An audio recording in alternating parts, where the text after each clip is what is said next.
We interrupt this transmission to bring you the following live broadcast. It's Wednesday. It's 6 p.m. It's the ThinkSoJoe Show!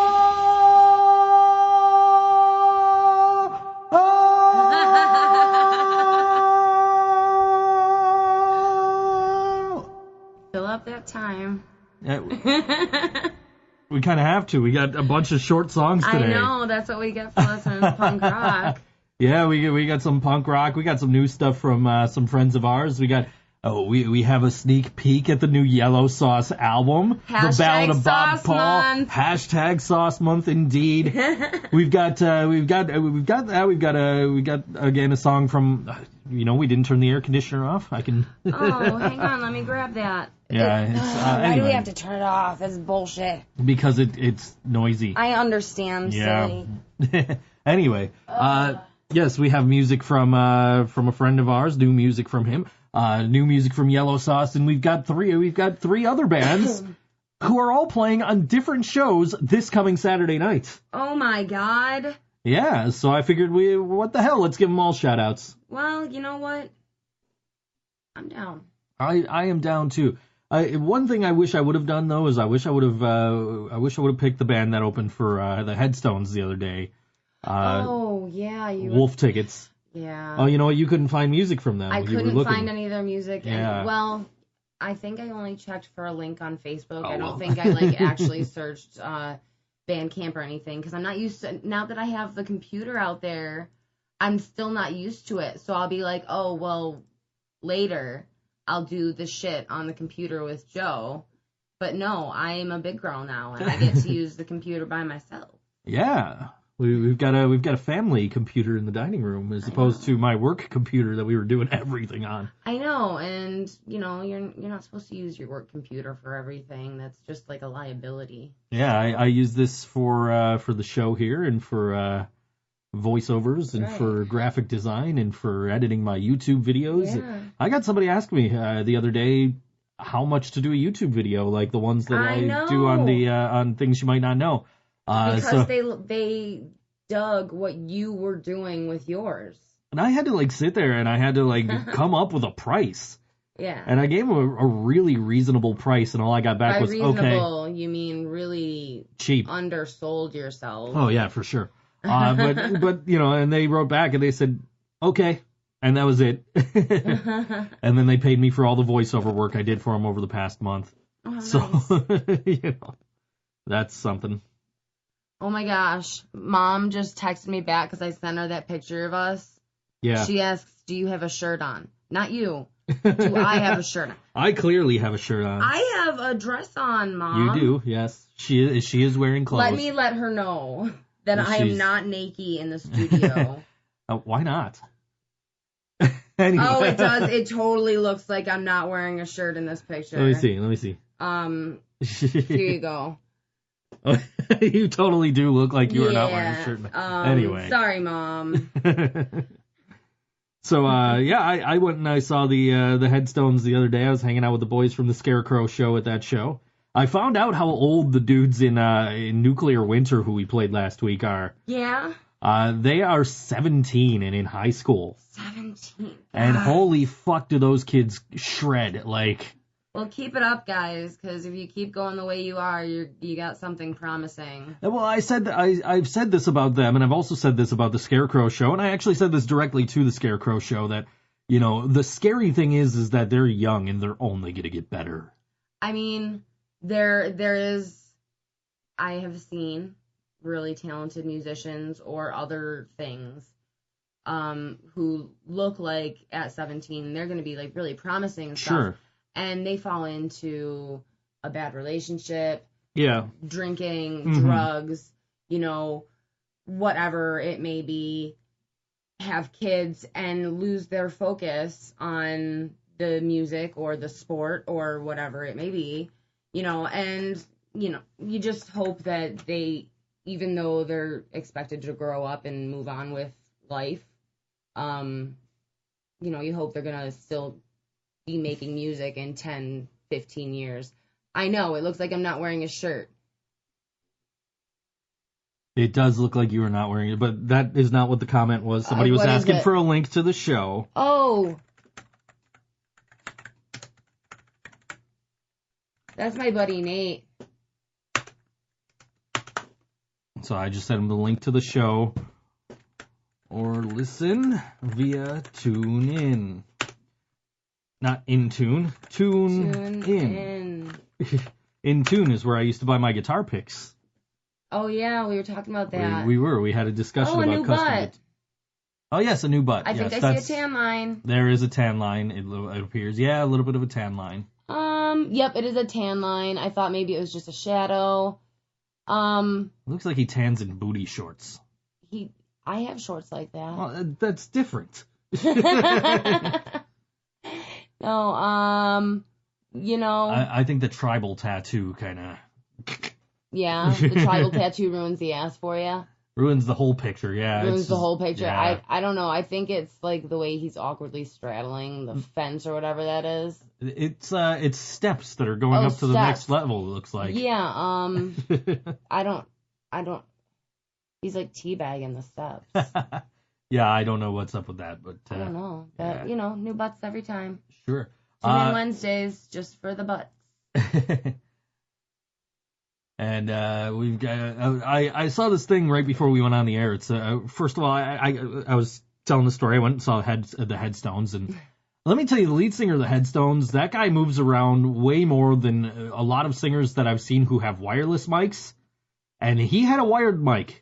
Was out in the crowd with his mic stand, his wired mic. He's got a stagehand on stage feeding him the wire. Oh, that's excellent. Security guards in the crowd holding up the wire, you know, like, and he's just out in the middle, like, out by the soundboard, out by the VIP section, out by the handicapped seating, just everywhere. It's got to be fun to perform in the crowd like that. And they were incredible. They were like, I saw them like almost 20 years ago. Mm-hmm.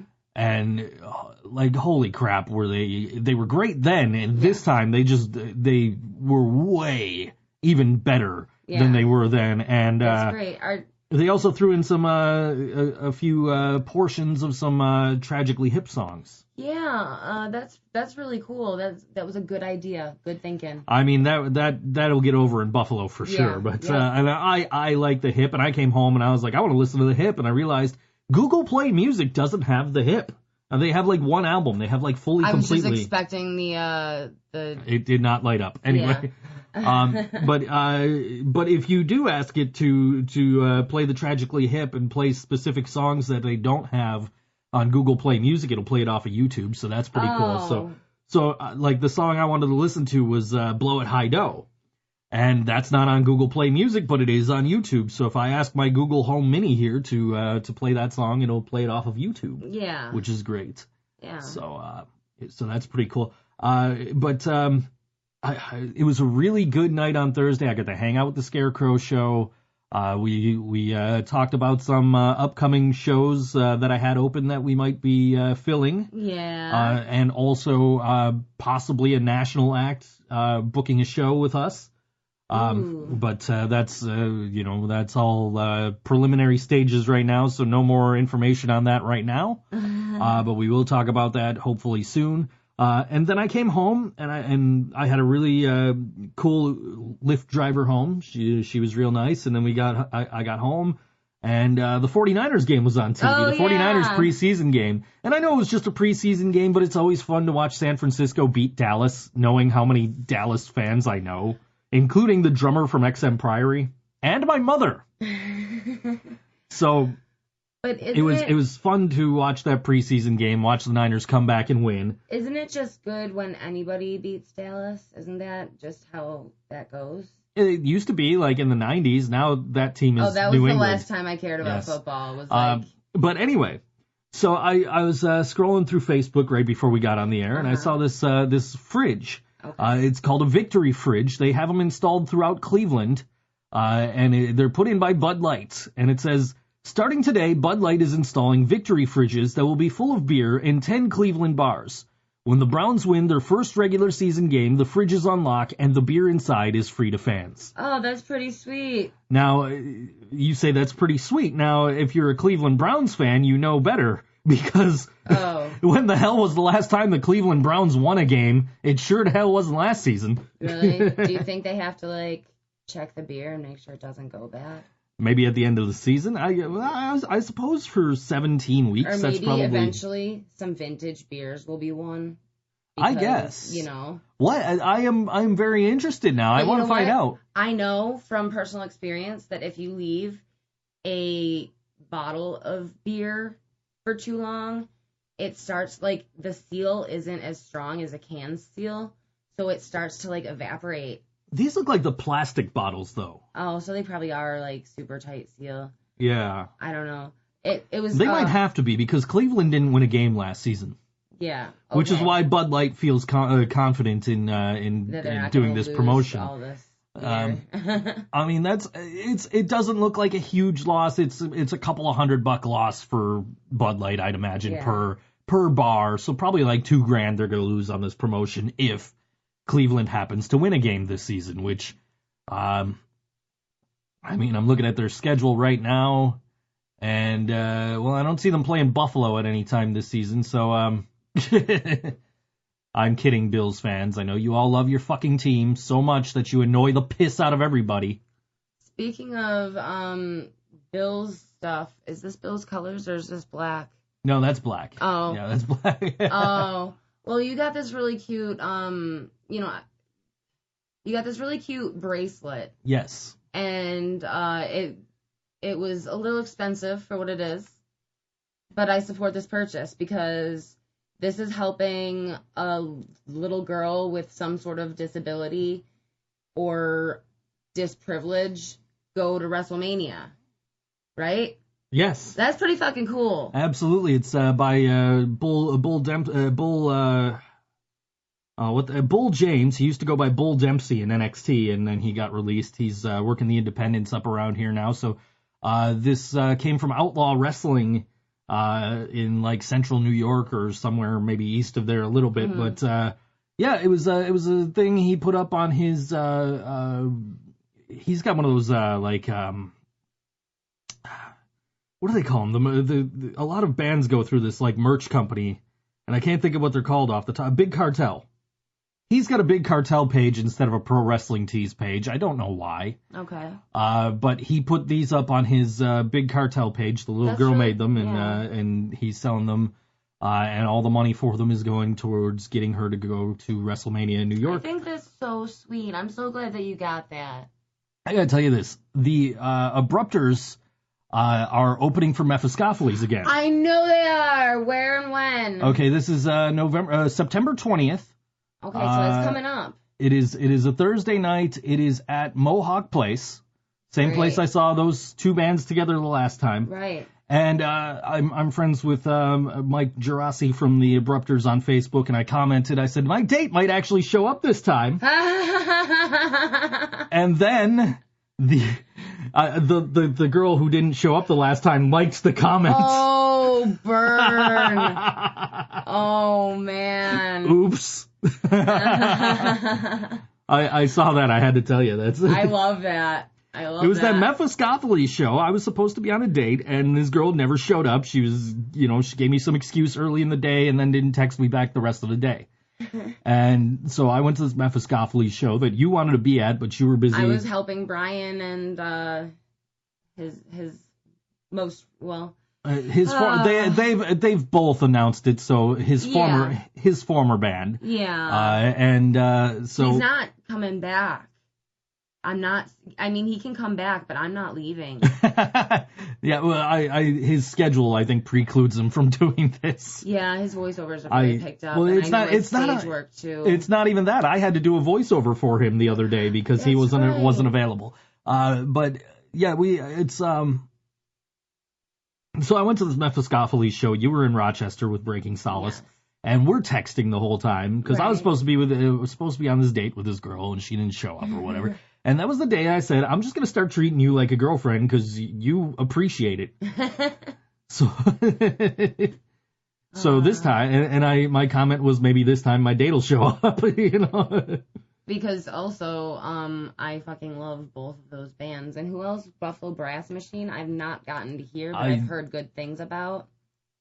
So I'm gonna have to look them up so that Yeah, Buffalo Brass Machine. Yeah, I think they're playing tonight somewhere like Larkin Square or something like that. Really? Yeah, I think so. I would like to go, but I can't. Yeah, I know. Yeah, tonight, Larkin Square. Yeah. Papa John Gross. John Papa Gross. John Papa Gross. Yes, okay. It's already started. So if you're not there already, you're missing it. Yeah. Well. But but we'll still keep an eye on them and see. Even if it was later on, I'm unavailable. Yeah, I got a thing. You have a thing with some people. A thing with some people. Take care of some stuff. I'm part of this group message, and it's like, yeah, we can have this meeting. This is yesterday. How's tomorrow at 6:00? And Scott says, yeah, 6:00 works for me. And I said, well, I got a thing at 6, but I'm available at 8. And Scott goes, oh, that.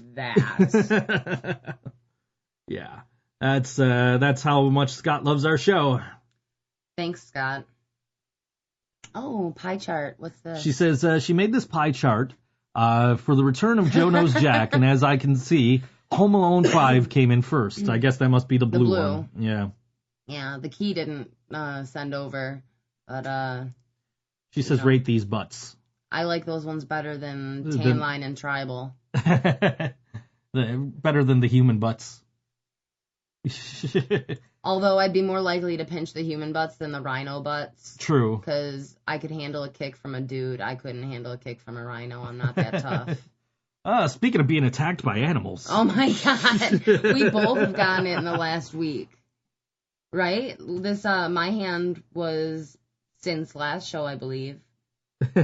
And then yours, which just beats the shit out of this. Oh yeah, I see your little tiny mark right there. Yeah. Actually, mine healed very well. I'm very lucky, but one of our cats has decided to be very violent lately, and he is in alpha male mode, and fight with the other cats, and both of us have made the mistake of pulling them apart. Oh my gosh! I tried to pick Whisper up off of Gibson, and Whisper was so on Gibson that I picked them both up. And that's how my hand got scratched. Yeah, no, this is all Whisper right here on my hand. Yeah, Whisper is a like big I jerk. have a scratch from the bottom, the base of my palm, all the way up to the knuckle on my thumb. That's probably like a 4 or 5 inch scratch. And then it goes a little further up the thumb. Like my whole thumb is scratched basically, and then there's scratches on the back of my ring finger, the back of my thumb, and on my foot. I don't even know where the one on my foot came from. How? Like I don't know where that one. And these are pretty deep scratches, and you got to keep in mind that it goes across like wrinkles and creases in the palm, so that's gonna heal slower. And no, I think the best thing, look, if you look, it does not go across any creases. Luckily, yeah, you must have had your hand clenched. I did. It was like this, and so I mean. Yeah, it's gonna heal fine. It's just gonna take a minute. It looks really bad. It does. Speaking of which, this guy's got a hairy ass. He does, but he also has a nice beard. He does. Not as nice as yours. No. But still. Apparently his name is Chris Lopez. Is that his name, or is that the photographer? You know what? It might be the photographer. He might be right. I don't know. The guy looks like he's wearing pants. He kind of looks That's how hairy his legs are. He's wearing a sweater on the bottom. His legs and his ass, they're that hairy. Yeah. Wouldn't call it a beach body, really. No. I'm not pulling cats apart in that way, Laura. Not the way that G pulls cats apart. I feel like there's a story. Yeah, that's a whole board wrestling fan gimmick. All right. Hey, board wrestling fans coming back this Sunday. Oh, good. We took a couple of weeks off. Was it 2 or 3? 2 weeks. We're back for SummerSlam. Oh, right.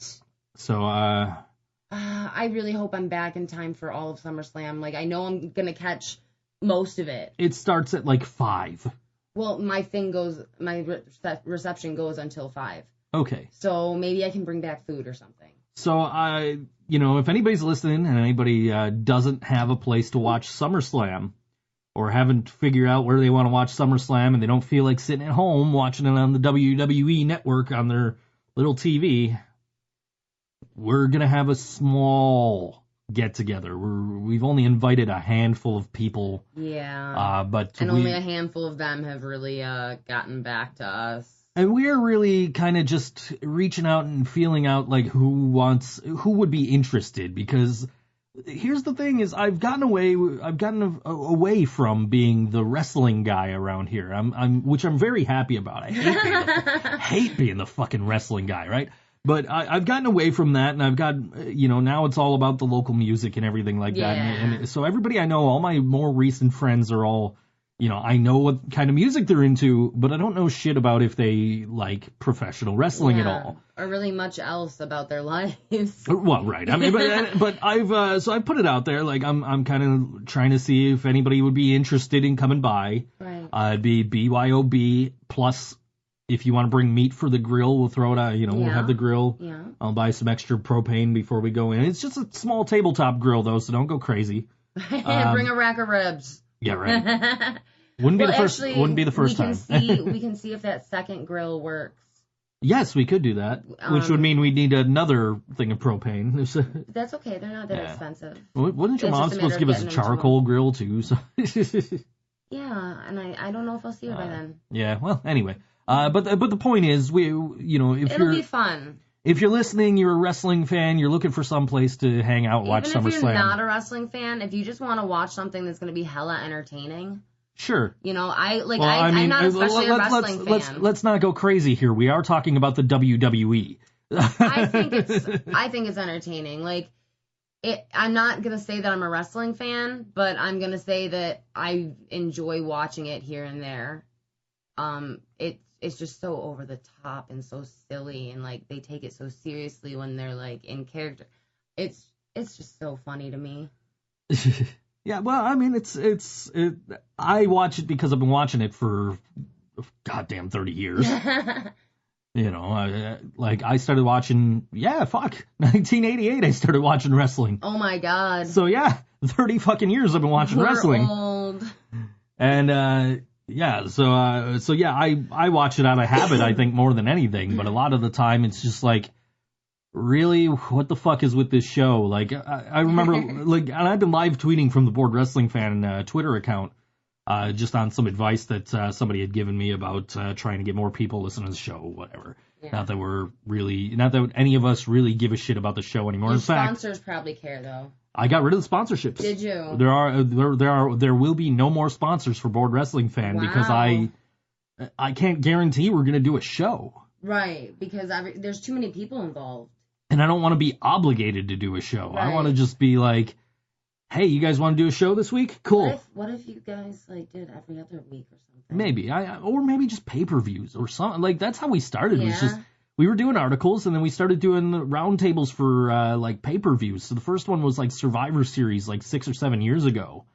And we're like, okay, cool, this is pretty cool. And then it became a weekly thing. Mm-hmm. And G and I have been on pretty much every week since we started, with a few exceptions. Right. JT's been on most of the time we've been on. Drow Goddess has been on and off. Mark joined us, and he's off and on. Adam joined us, he's off and on. And, so we're kind of, it's kind of well, do we really feel like doing this? And I was to a point where I even messaged the group the other, a couple of weeks ago, guys, I really don't feel like doing this, Yeah. And then we were supposed to have an interview, and then the interview fell through. Then we, and G wasn't available, and JT wasn't available, and, the others aren't always on. Summers get difficult for availability. This is also true. You plan on it freeing up your time, but really more stuff is going on to take up your time. So, what? Yeah. But the idea is basically I've grown tired of doing the damn thing. And we had an interview, and I'm getting harped on to, hey, follow up with this guy, get a hold of this guy, and I'm just dude, I'm working on a fucking $1,000 project here. Right. I don't have time to worry about this wrestling thing for a guy that nobody's heard of outside of the fucking, Southeast. Right. I'm sure he's popular. I'm sure he'll bring in listeners, but like, yeah, they don't even exist anymore. But the SmackDown review is still better than the Raw review on Board Wrestling Fan. Anyway, Mark sent us a picture of his bird. Oh, how is the bird? Yeah, there's the bird.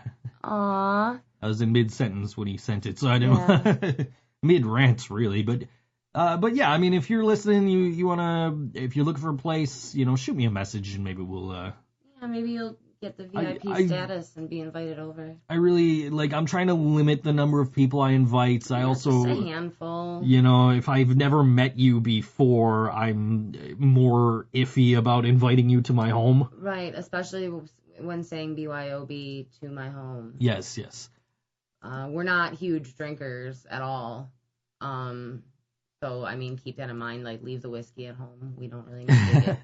It's not like that. We're kind of grown up drinking, and it's a get together. If you want to have some alcohol, that's fine, and we're not going to kick you out for drinking. Let's be realistic. If you're 21 if you're 21 or older, we no illegal activity, please. No.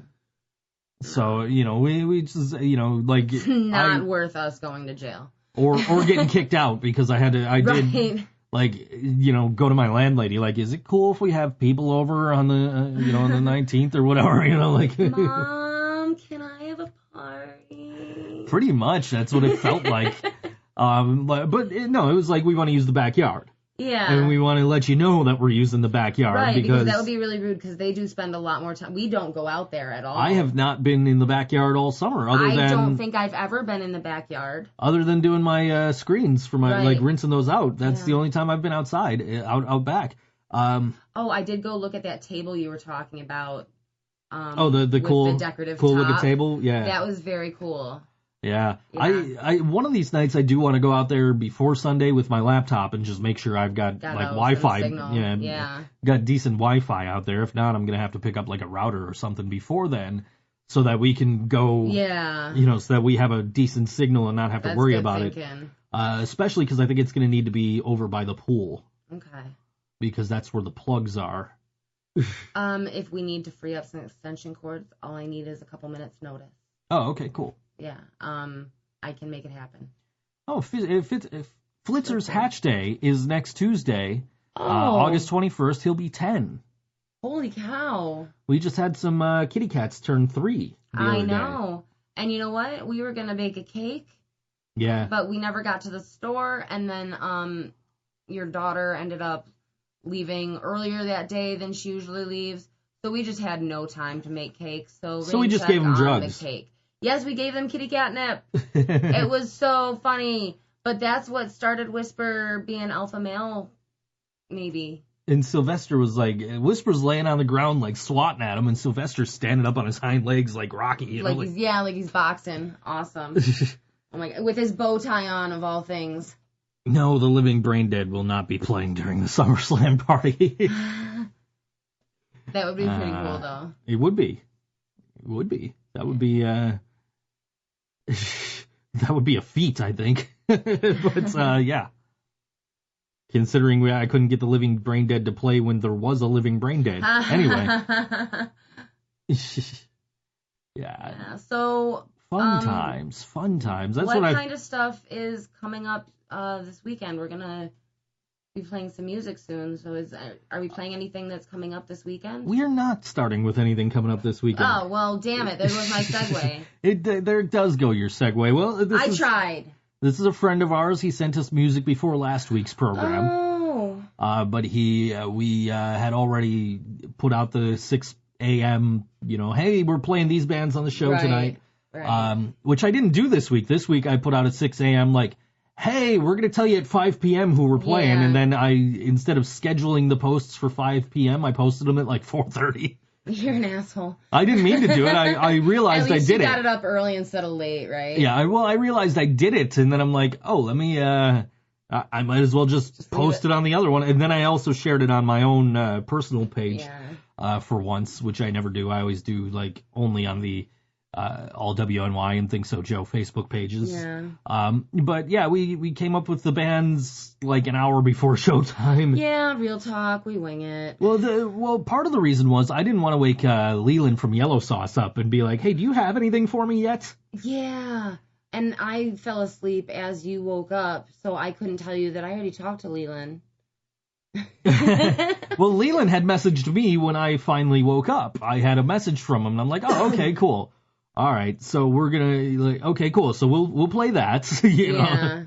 And then next week we should have more stuff. We should have final mixes of stuff. This what we're gonna play later is a early mix of. Ooh, sneak peek.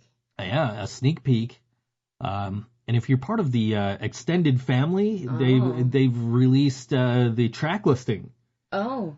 So we're not going to give that away here. No, but I don't know. I wonder how you can make yourself saucy enough to be part of that family. We just have the privilege. I am. I'll tell you what. I'm looking forward to track 16.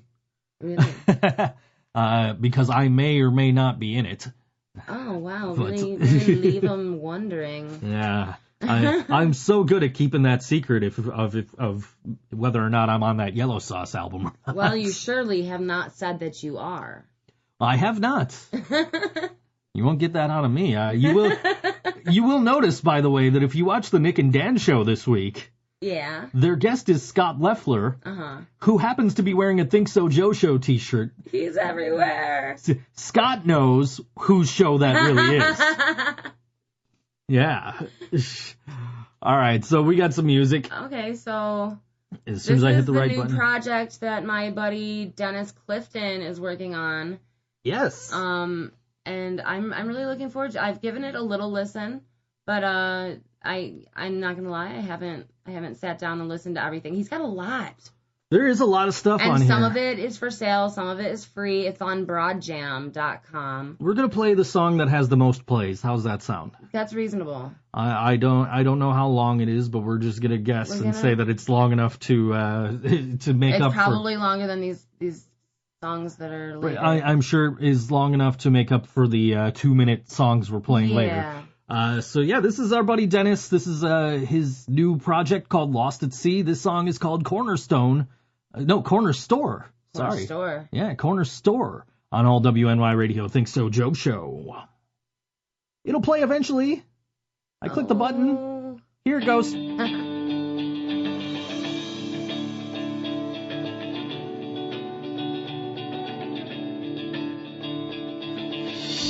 See you down at the corner store, picking up things before you go to work, trying not to believe in everything the world says. I know it's hard to get the runaround of life, but I know it's not good to say goodbye or stand around and watch everything die.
Lost at Sea on That all was WNY Radio. lovely. ThinkSoJoe Show. Yeah, it was nice. That was lovely. It was also short. It was short. Which I was hoping would not have been the case, but... You know what? As I've said before, I've known Dennis since I was about 15. So that's most of my life now. And he's always been just a huge influence musically to me. And seeing how he has matured musically is just breathtaking. You know, I remember back in the days of the Magic Tones when Andy Herman and Dennis were playing together. You know, they had some serious subject matter, but they did it in such a goofy way. Like, they were just such goofy, outgoing dudes that you put them together and you couldn't take them seriously for the content. And, you know, it's nice to see this more mature side of Dennis. But you mentioned the Magic Tones, and all I can think of is, like, spatulas. Oh my God, yes! Hold on, I got to do an old board wrestling fan / UHF bit. Spatula City, Spatula City, Spatula City. Yes, the Magic Tones and spatulas. Yes, they used to write the Magic Tones on spatulas. Actually, did they even write the Magic Tones, yes. or did they just hand out spatulas? No, they all. I think it was a show-to-show basis. They were all customized, as far as I know, in shows that I've played with the Magic Tones and seen the Magic Tones. But yes, they would write in silver Sharpie on, like, the black, like, plastic ones you get from the dollar store. Yeah. Like, yeah, and they would just hand those out at shows. I've definitely been to a show. It was at the Summit. It was, I don't know if it was an open mic or if it was specifically a Magic Tones show, because they were so prominent in the open mics that we had at the Summit in Lockport. That was, there was one show where they did not have two of the same spatula. Like, everybody that got to get a spatula had a different spatula than the spatula next to them. Dennis just commented. He said Greg Rinker did sound on that in 1996. Wow. Yeah. Yeah. Well, speaking of Greg. I wasn't going to bring up Greg, but there he is. Yeah, we said goodbye to him this week. Yeah, we went to the wake out in Ransomville. It was so fucking hard. Mm-hmm. You know, when people are loved like that, it's just it's hard to, as comforting as the love is, it's also really hard to see other people, you know, feeling what you're feeling, because this really sucks. But we got to go and pay our respects to Greg and his family. He says he did the sound on a live song that he sent. Okay, so not that song that we just played, but a song that he sent us. Cool. We'll have to. We'll check out. I'm gonna be listening to that whole catalog at some point. You know. We never know what we're talking about. Don't you listen to this show? Right. But yeah, it was definitely it was, but they buried him just like everybody knew him.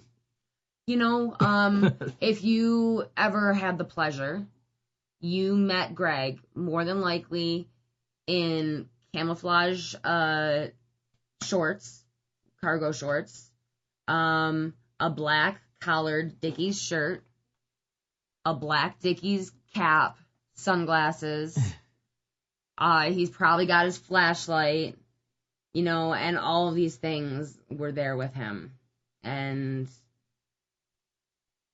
it was nice to get together and remember him and, you know, just pay some respect to him. Yeah, for sure. I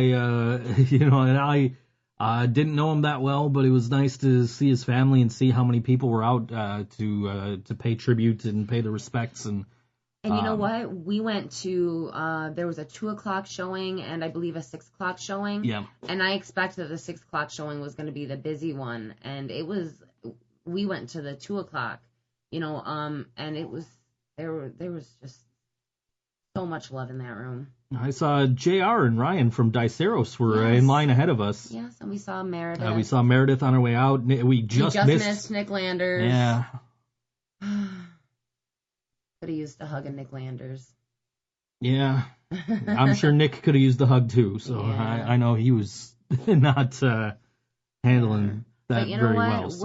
We're a good, tight-knit music community in the Buffalo, Niagara area. Sure. So we're going to get through this together.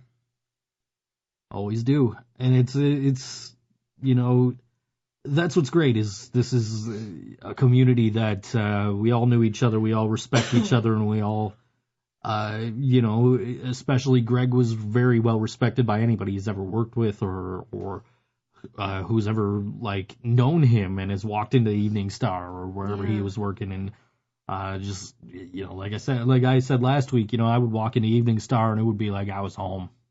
I know. It wasn't I like know.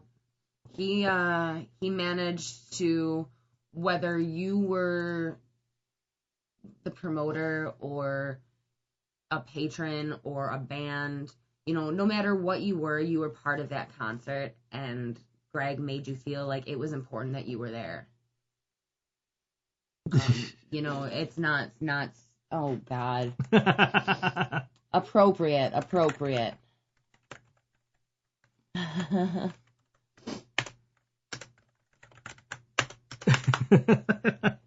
We just got tweets from Ryan Gurnett from The Struggle Is Real, Buffalo Music Podcast. Hi, Ryan. Yeah, he's listening. He says he thinks wrestling is ridiculous, but might come hang for a little bit on Sunday. Oh, that would be nice. He says that there's no more sponsors for the wrestling podcast because of my questionable past. He's not saying that he has pictures, but he's also not saying that he doesn't. And then Laura shared this. Laura shared this wonderful picture of Scott Leffler. How many dress pictures do we have of Scott Leffler at this There's point? a few of them. Are they all the same dress? I have never noticed. I believe they are all the same dress. Well, we're gonna have to start paying attention to that. I guess we'll. If anybody has something other than this light blue dress on Scott Leffler, we would like a picture, please. Twitter. How can we get it through Twitter? At ThinkSoJoe Show. At ThinkSoJoe. At Karina DeFabio. Yes, I have a Twitter. Twitter's stupid. You do. You have Lady Laura Moore tweeting you and telling you that telling you that I told her to tell you that there's no show today. Oh my gosh. I'm glad I didn't check it because I would have not shown up. So it's National Relaxation Day, according to Twitter here, and it's the #1 trending topic right now. I like that day. But here we are working, and then I have to work more after this, and then after that I have to work more. So no, you're just. I shouldn't agree. I shouldn't have agreed to finish some voiceover stuff tonight. I should have just been like, "Nah, dude, it's National Relaxation Day. I'll get you in the morning." Right. Especially because it's not my fault that I had to do it today, because it would have been done yesterday if you would have sent me the damn scripts. Right. Right. That's neither here nor there. Anyway. I was watching movies last night. I watched, I can't talk about the first movie. But the second movie is probably the best thing Arnold Schwarzenegger's ever done. Oh. Which was Terminator 2, Judgment Day. Also, the best James Cameron movie ever made. Oh, yeah? Yeah. Well. Yeah. Are you going to argue with me? You going to tell me Titanic? You know that I'm not, because you know that the best part of Titanic was when that little dude fell and hit the propeller blade when the boat was going down. When that movie was in theaters, I had friends that had seen it 2 or 3 times, and they kept telling me that same exact thing. Every time I watch it. That it was only worth watching for that dude hitting the propeller. And so, I had never seen that part. I've only seen the first half of that movie up until you had said on this show, the dude hitting the propeller is the best part. So I went and I watched it on YouTube, and there's this video where it's just looped over and over and over again of the dude falling over and hitting the propeller. Does Corey Comments even have a t-shirt? That's a good question. Oh, wow. Well, you know what? If he doesn't have t-shirts, we Corey. can make them. Yeah. Hey, Corey. I know a guy who can make t-shirts. We actually, was it yesterday? Corey listens to this show. Was it yesterday that we put together that machine, or the day before? It was Monday we put together that machine. We put together a 4-color press Mostly Joe put it together, which is really kind of weird. Because you're the one that puts things together. I'm the one that builds shit. That's like your job. Yeah. But honestly, the instructions were pictures with arrows that made no sense. Scott does own a. He says, if wearing a dress, Scott says, if wearing a dress to fight cancer makes me bad, I'll gladly take that moniker. Aww. Well, I Anyway. just want to see a different dress. Anyway. I have a few. I will say that Scott does own a Struggle is Real Buffalo Music Podcast t-shirt. I've seen him wear it. Yes. So, I would imagine, I will certainly say that he is not being facetious when he says if Corey had a t-shirt, he would wear it. Right. So Corey, if you're listening, which you're not, I'm sure, but hey, what? Shoot us a tweet. Why don't we just shoot him a fucking message? Or are you going to see him later? No, not that Corey. Mm. I don't even know who we're talking about. Corey Gomez. Oh, Scott, I'm going to see, yes. Okay. I'm going to see Scott. Corey's not going to be there. Oh. Corey lives in Rochester. I didn't know that. Yes. I don't fucking listen to his show. What the fuck? Yes. Corey comments, one of the great other shows you can listen to right here on Old WNY. Yeah. Also, the Struggle is Real Buffalo Music Podcast. And here's the thing with Scott Leffler, plus the Nick and Dan Show. If you watch it on YouTube, you know I'm the star of that show. I definitely know that you're the star of that show. I mean, have you even seen any other people on that show besides me? No one of interest. Yeah, I mean, geez. They didn't have, Jamie Holka on a few weeks ago. Oh my God, what a talented man. Or the dudes from the Scarecrow show a few weeks back, too. Inherent Vice hasn't been on there. Oh my God, how exciting that we can talk about Inherent Vice, though. Oh yes, we're allowed to. We're allowed to. They're back at Music is Art. They're unhiatused. They're going to be playing at noon at Music is Art, and they are so excited, and we are so excited. Oh my God. I'm still not thrilled about having to get up at before noon on a Saturday, but whatever, I'll be there. Oh, we're not missing it. Oh no, we're certainly not. But then on the other end of the spectrum, our boys, the Kennedy Carpool, aren't playing till way later in the day. So we're just gonna have to drink some Pepsi. We are going to be at Music is Art all day. I'm gonna drink some coffee. You drink some Pepsi. We'll be fine. Unless a major artist is coming to the arena again, like it was last year, the day of Music is Art, where we went and saw Lost Elysium and then bounced and saw Roger Waters from Pink Floyd. Oh gosh. His Us and Them tour, which was just the best produced show I think I've ever seen. And that says a lot, because I've seen some really well-produced shows. I mean, your favorite band is Metallica. I'm not the biggest Metallica fan, but I would love to see their show because I know that it is well-produced. And I've seen the Aquabats. Oh my God. Yeah. The only thing I can think of that would be more fun than the Aquabats is just straight up Yo Gabba Gabba. Sure. Oh my God. So I dated a guy who had a 3-year-old kid. This was like 8 years ago, okay? And I spent so much time watching Yo Gabba Gabba and the Electric Company for somebody who did not bear a child. And I'm not going to lie, I could watch Yo Gabba Gabba all day, every day, like I watch Adventure Time. And I know what you're thinking. Those shows are fucking weird. Yeah, I'm okay with it. Yeah, but Yo Gabba Gabba has MC Bat Commander, so that automatically makes it way better than anything else. You've never seen the Aquabats Super Show. No, I haven't. If anybody's ever seen the Aquabats Super Show, picture that on stage, and that's an Aquabats concert. Oh my gosh. Yeah, and I saw the Aquabats. It was 4th of July, probably 2005-ish, maybe 2004. It was at the Buffalo Icon. Oh, wow. Yeah, which, man, I missed that place. That was a fun venue. I loved that place, but, and it seems like we talk about that every now and then, because I did bring up, MC Lars a couple of weeks ago, and that's where I first saw him, was at the Buffalo Icon. But I went by myself to this Aquabats show. And it was so much fun. It was just God. And they did their whole shtick where they're fighting villains on stage, and they have commercials between songs, and oh my gosh. Then they're for an encore, because they're like, what's 4th of July without a pool party? And they played pool party, and it's like, yeah, like, it was so much fun. I don't know if they've been back to Buffalo since then. Oh, man. And I swear I would, like, I'd buy pre-sale tickets, like, VIP even for the Aquabats. That's how much fun that show was. That would be amazeballs. I think we met them after the fact anyway, because, like, the Icon, you could just walk right out to the parking lot right after. You know who I saw at the Icon?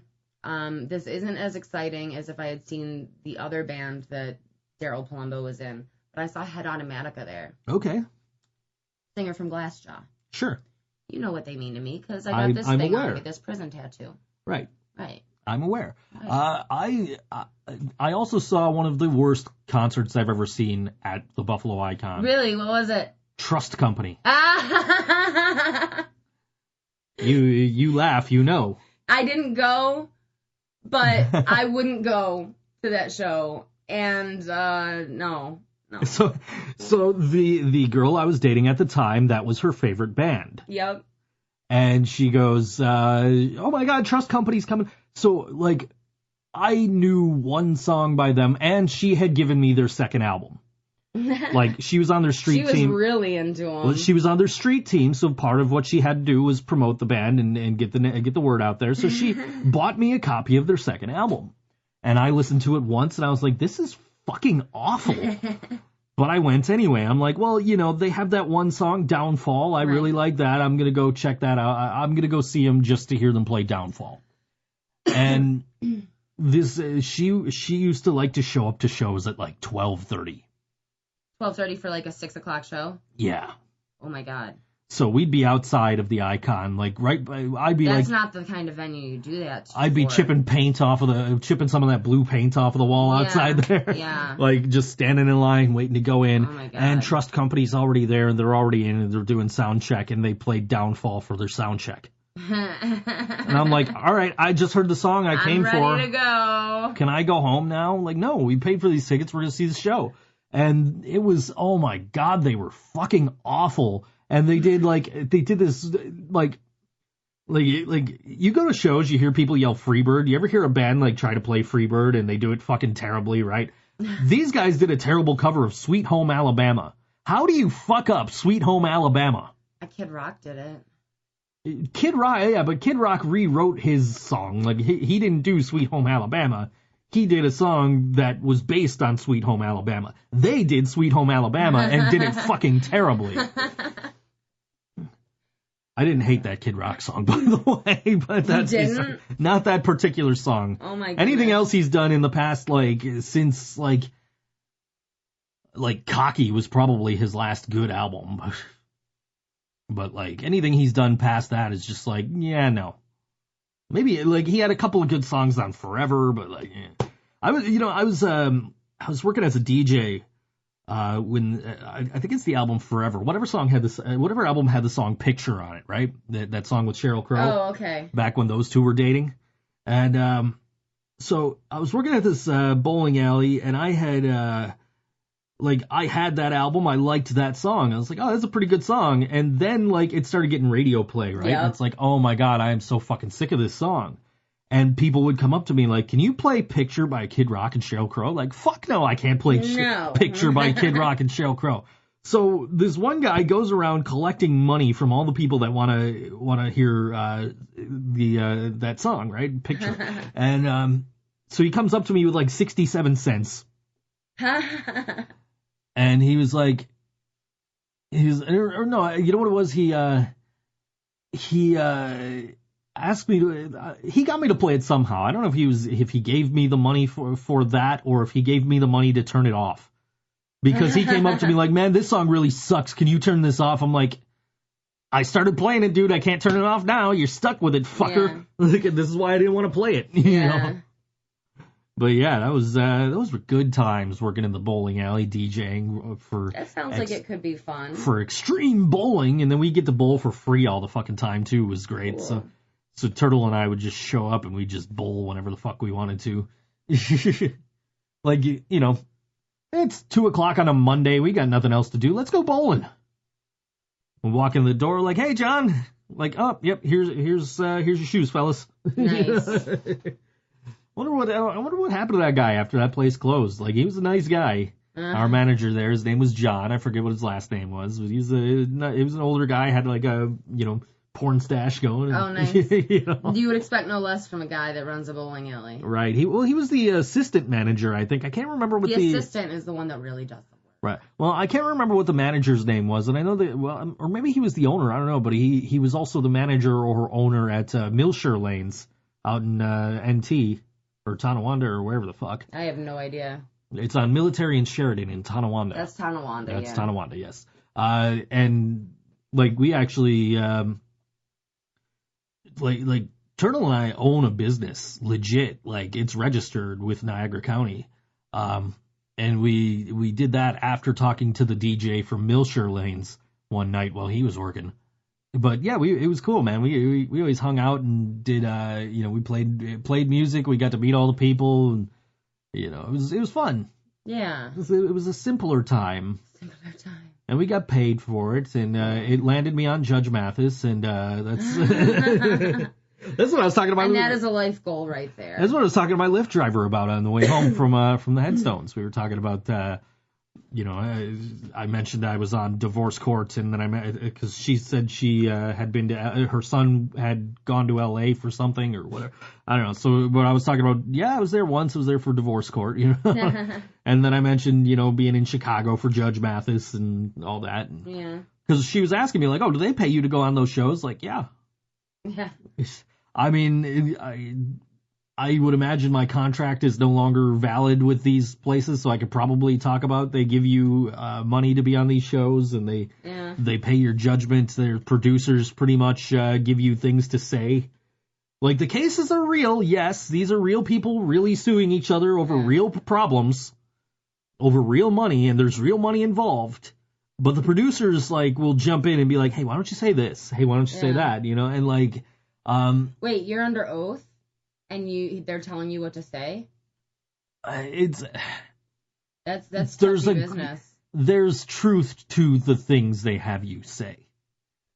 So, but like, one of the things they wanted me to say on Judge Mathis, if you ever find this old episode of Judge Mathis, which I have not found, not that I've really been looking, but I have not found this. If you find this old episode of Judge Mathis, you'll see at one point I say, oh, he was such a holy roller, and he was always, and I was supposed to say he was always, like, preaching to people when he was working for me. Mm-hmm. And as soon as I got that, oh, he's such a holy roller, as soon as that came out of my mouth, Judge Mathis yells at me. And I'm just standing there, like, thinking to myself, like, your producer told me to say it. Like, I don't care that he likes Jesus. Like, that's cool for him. It may not be my thing, but your producer told me to say it.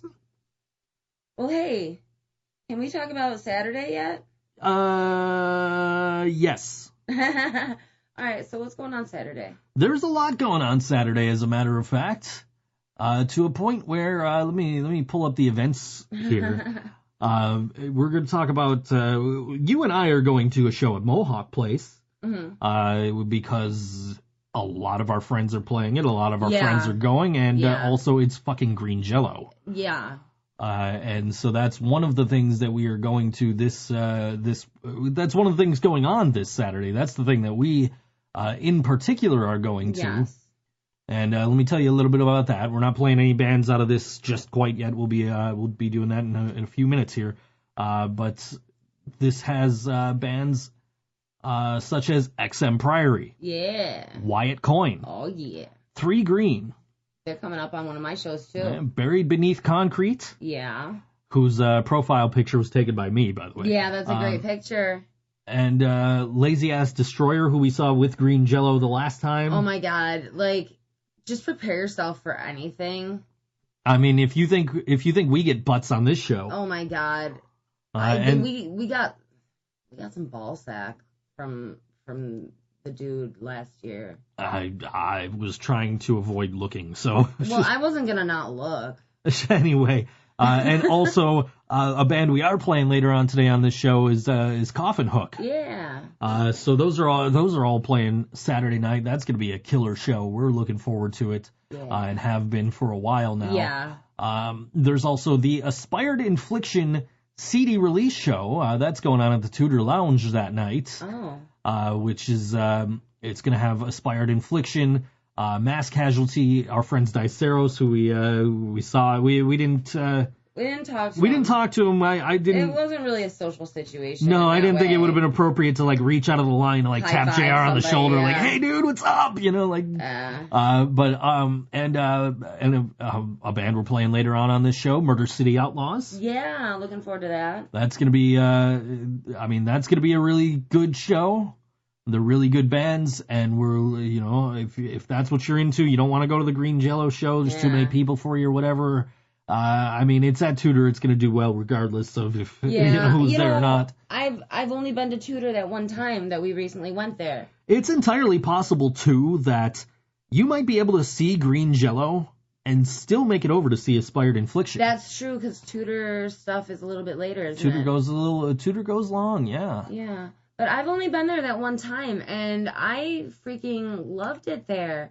I think, though, it's a very good thing that I didn't go there when I used to drink. Sure. Because I could see myself getting a little fucking stupid there. That is a venue for that. Yeah, that would be a good place I've for seen me it happen. I've seen it happen. And that's not to say that, that it's dangerous, that it's bad, that it's anything like that. It's a fun atmosphere. Everybody, like, in good fun. Nobody's getting hurt. Nobody's being rude. It's just a really excited place. It's a fun atmosphere. It's really good. The bands are always killer there. We're going to be there the night before Thanksgiving. Oh, my God. So we're going to be at Tudor on the biggest drinking night of the year. Yes. I might have to come out of retirement. And if this lineup that's been discussed is going to happen, holy shit, that's the place to be. Yeah. But we're not divulging anything until it's confirmed. Future. Yes. Also, this Saturday night at what do you call this place? I forget. Noiseland Arcade. Noiseland Arcade. If you don't know where that is, ask a punk.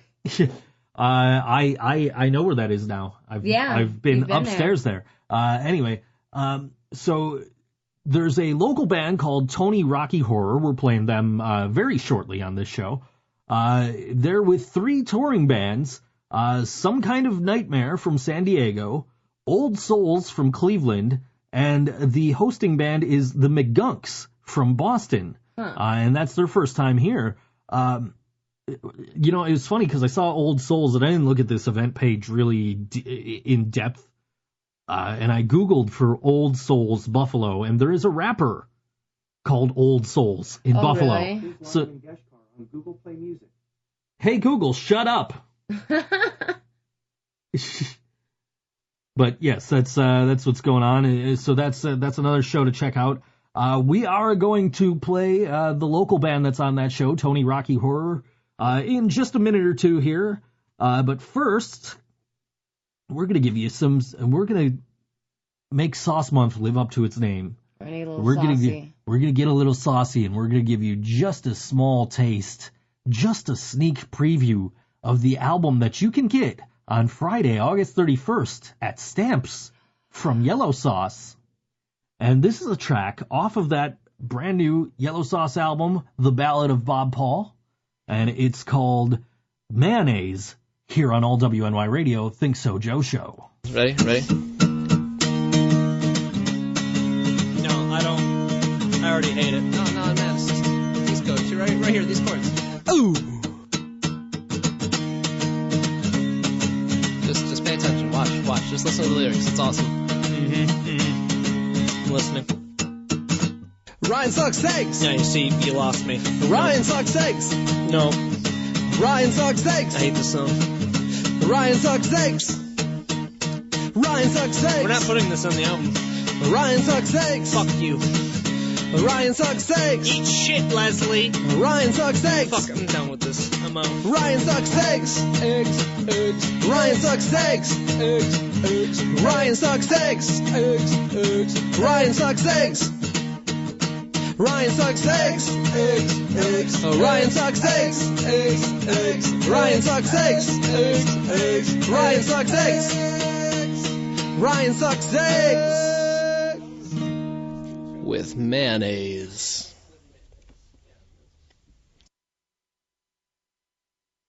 If you believe that Neptune will balance your life,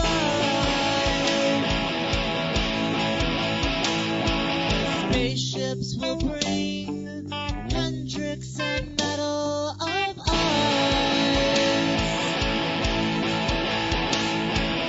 Tune in and take my advice.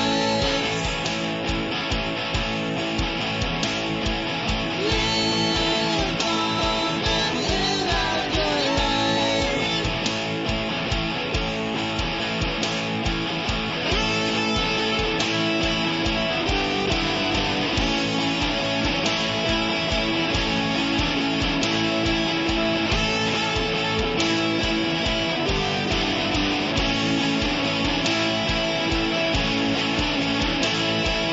If you believe that Neptune will balance your life,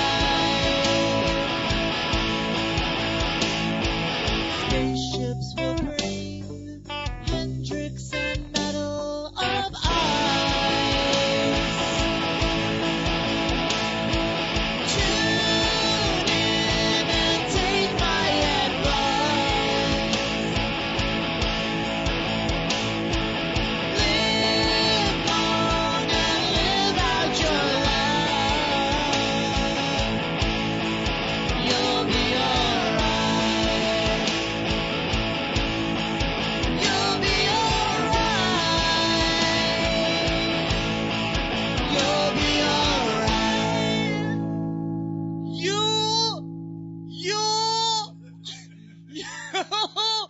You. All right, that was Tony Rocky Horror on All WNY, Think So Joe Show. That song called Neptune. Preceding that was Mayonnaise by Yellow Sauce, which is going to be on The Ballad of Bob Paul. I thoroughly enjoyed both songs. They were both great, and we're going to have, of course, Yellow Sauce's CD release is Friday, August 31st at Stamps, Yeah. 98 Main Street in Tonawanda. That sounds about right? Am I wrong? It is 98 Main Street. I'm just guessing off the top of my head. Like, I think it's 98 Main Street. I know from helping Greg Burt and FTMP out a while back, I would update the event listings for several event listing sites, and you had to know all the venues' addresses and, like, all kinds of stuff that, like, otherwise, like, why the fuck would you know that? We've got, but yes, it'll be Yellow Sauce, XM Priory, Janie Crash and the Tallmen, and Don Roth. Gosh, you know, It's Don Roth's All WNY premiere, by the way. How He's never exciting been for on an him. All WNY show previously. he's in for a treat. He is This is going to be a good one. a yellow, saucy treat. Okay, so I'm having so much fun on Facebook with Sauce Month. I don't know if any of you guys follow me on Facebook. I have just been hashtagging the shit out of Sauce Month. And, like, Dan Twist's wife tagged me and hashtagged Sauce Month in a video about making banana peel fingernail manicure. And oh my god, it's so fucking gross, but it's so fucking cool.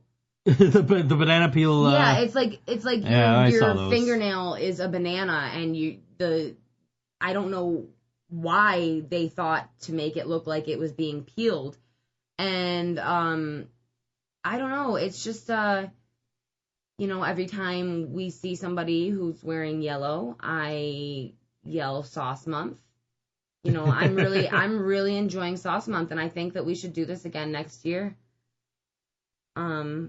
Because I know that Yellow Sauce has a lot more in store for us, and this album is just going to be, I'm so looking forward to this album. I know. It's going to be so much fun. It's going to be so good. The CD release is going to be incredible because it's fucking Yellow Sauce. Right. Not to mention the rest of them, Oh yeah, well sure. Like the flyer says, oh, and these guys are playing too. Yeah. But yes, it's gonna be a lot of fun. It's gonna be a great show. I think we finally finalized the lineup for our following show. Yeah. I think we finally, I need to just make sure, but we have a Sunday show coming up in September. Let me let you in on this a little bit. Sunday, September 9th. It's an afternoon show. I don't know the time don't know the time off the top of my head. I will find that out and I will share that as soon as I know everything 100%. But yes, The Missing Worker have a new CD that they're working on. The main thing I need to confirm right now is if they are releasing it at this show or not. But they do have a new album that they're working on. And we've finalized the lineup. We're going to put out an event page very soon. But I want you to mark your calendars for September 9th in the afternoon on a Sunday. Yeah. Another reason why board wrestling fans kind of fading away is because I'm busy on Sundays all of a sudden. Sundays are picking up. They're not really down to stay anymore. So, but yes, so the Missing Worker CD release, I'm not sure who the opening acts are. I do know that Mindy Davy is one of them. Oh, how nice. I love her. Oh, she is a wonderful human being. She's a wonderful human being. She's a wonderful musician. She's a wonderful role model. Yes. You know, she's a great inspiration. A great person to know. A great inspiration.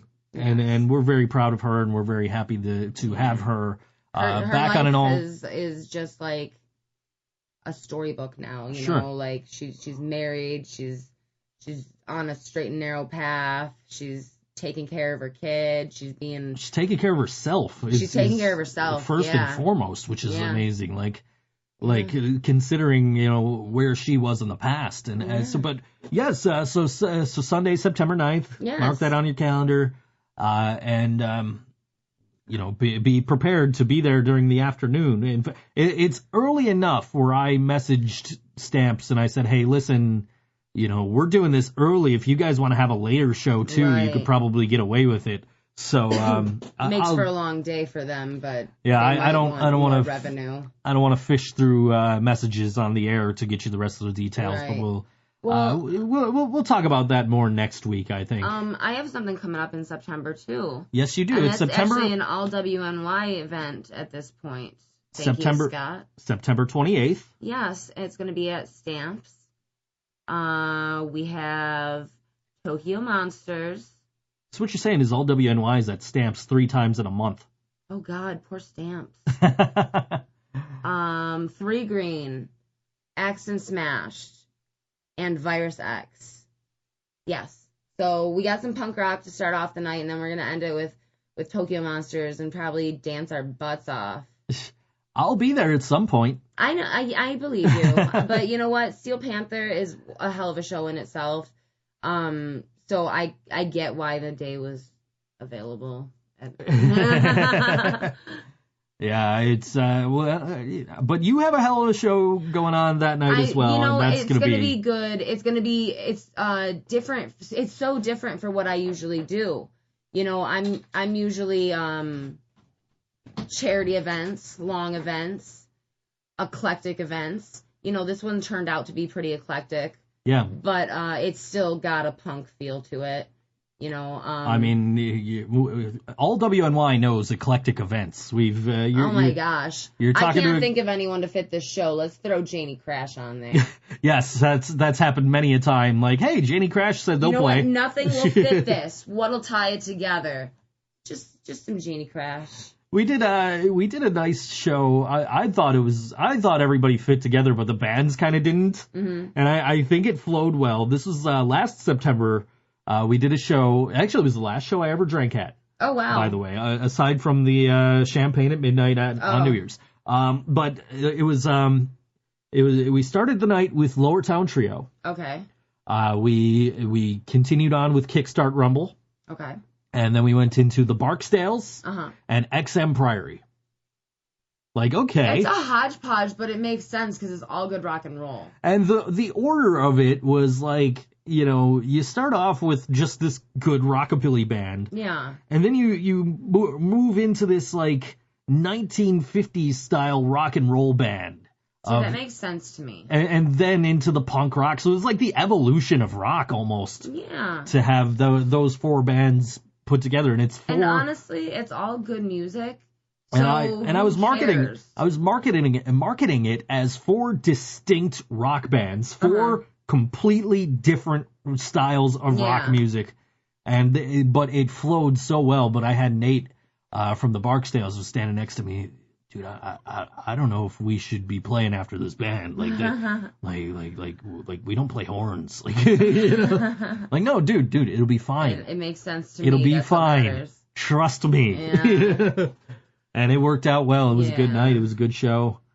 It was that was the night where I, had 1 cup of beer, and I was like, okay, why the fuck am I this tipsy off of 1 cup of beer? Because you don't drink? Partly because I don't drink, and partly because I think there's holes in my gums to get the alcohol straight into my bloodstream. Oh, Jesus. So, yeah. I don't give a shit about drinking. I never did. So, even though, we were trying to portray that image with ThinkSo Brain and calling ourselves DrinkSo Brain early on. But, we tried to portray that image, and we did drink. It wasn't like I didn't drink at all back then. It was just, we didn't, I drank more during that period of my life than any other time. Yeah. I remember discovering Jägermeister. Oh my God, me too. Oh my God. I have so many stories about Jägermeister. Get me started sometime. You'll get to know a different Karina. Well, I recall exactly when I started drinking Jägermeister. There was a Clear show at NU. Okay. And I had friends who were students at NU, and I didn't drive at that point in time either. So, but that was because I couldn't afford a car. Mm-hmm. But anyway, so I took the bus over to this show. They were like, yeah, we'll you just crash in our dorm with us.